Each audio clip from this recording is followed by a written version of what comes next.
Hi, my name is Owen. My dad has a really good assignment for you guys. Happy Easter. Hope you get to paint Easter eggs. Hey guys, Mr. Pedrick here. Welcome to the photo. I am really excited, as Owen said, about the Paws Egg Decorating Kit, Color and Hide, dyeable plastic Easter eggs, perfect for egg hunts. This is going to be a lot of fun. Put some vinegar in it, room temp water. It's going to be great. And he's right on 2 counts. I have a great assignment for you guys. It's all about composition. When subject matter isn't the star of your show in the photograph, how you compose, the things in your photograph becomes the most important part. So for this assignment, you're going to use 11 different composition techniques to make interesting photographs. There's several parts to the assignment. Please see them on Google Classroom. Let me know if you have any questions about it. Right after this, there's a tutorial, so please watch that. Have a blessed Easter. Enjoy the time with your family. Be safe, be well, and can't wait to see you guys when you get back in the Google chat. Alright guys, take care. Alright guys, these are the composition techniques. I'll try to go quickly through them. I am including the slideshow in the assignment, so you guys can go through it at your own pace or refer back to it when you guys are shooting. So these aren't the only composition techniques. These are just a handful that I picked that I like, that I really think can enhance your photography. The first one is simplicity or minimalism. It's about taking a photograph that's more about perhaps negative space or the space around your subject. Maybe just a background and an image. So here's a couple of examples: the boater or the canoer and the trees. Notice there's not a lot going on. Positive space and negative space. In the canoe picture, the positive space is the guy in the canoe, and the negative space is all this water around him, which just looks like a background almost. These can be very visually interesting because of their simplicity and their minimalism. Repeating patterns. This is kind of harkening back to your Elements project. A lot of these are actually, they're just a little amped up. They make you look a little harder for things. It's not just, this one's very similar though to the patterns that you guys looked for in your Elements project. So look for repeating patterns. The rule of thirds, I'm going to have you guys put this into place in your photographs. I have rule in parentheses here because it's more of a theory, more of a gesture, more of a suggestion. You don't have to do it, but to remind you, it's when you take a photograph and you use the rectangle, because a photograph is a rectangle, you place the interesting elements of your photograph over the intersections or on the lines that are in the tic-tac-toe board. I have them marked with the red crosses. Here's some examples of that. And then framing. You can frame your subject with other things in the photograph. So here's 2 great examples.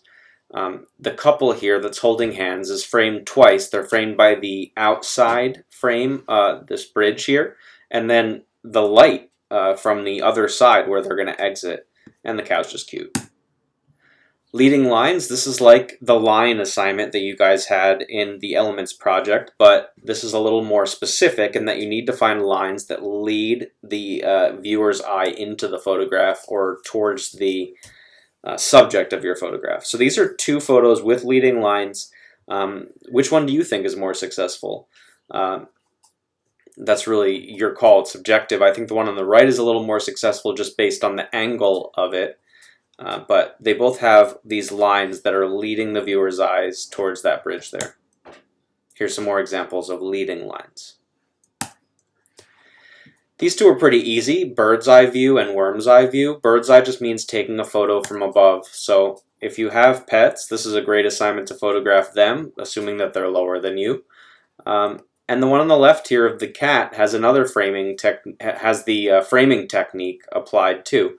This rug that the cat's sitting on, even though it's behind the cat or under the cat, still acts as a frame for the cat. And then we have the shot of the city, also bird's eye. And then there's worm's eye. This is shooting from the ground, laying on the ground and shooting up, almost from the perspective of a worm. Or your pet, how they see the world, how a child sees the world, down much lower than your normal angle of view, which is just you standing up straight. Light, you hear me talk about it all the time. Photography is light. The more interesting the light is, often the more successful your photographs are. So here's some examples of light. Play around with different light sources. Look for natural light coming through windows. Use flashlights. Use the light on your phone. Light some candles. Use Christmas lights. Think about the different light sources that you have in your house, and then if you're photographing an apple, what light sources can you use to make that apple the most interesting? Filling the frame. Get closer. Get really close to your subject. Fill up the whole rectangle with whatever your subject is.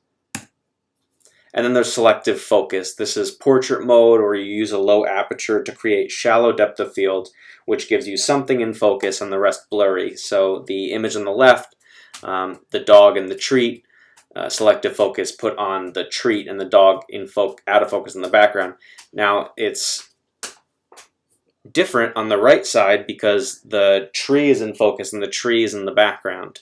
So you have selective focus in that the tree is further away but is the point of focus, and then you have blurriness in the front.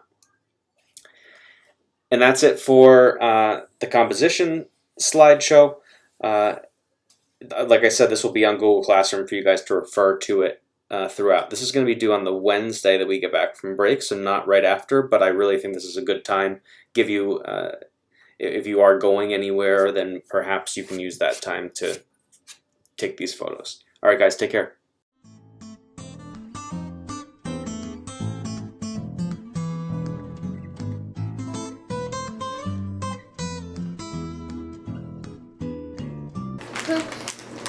So these eggs we're gonna put in vinegar milk, and we're gonna hide them all over. These eggs are gonna be fun to dye, so we should put them in lots. They smell funny. Wait, I almost smell.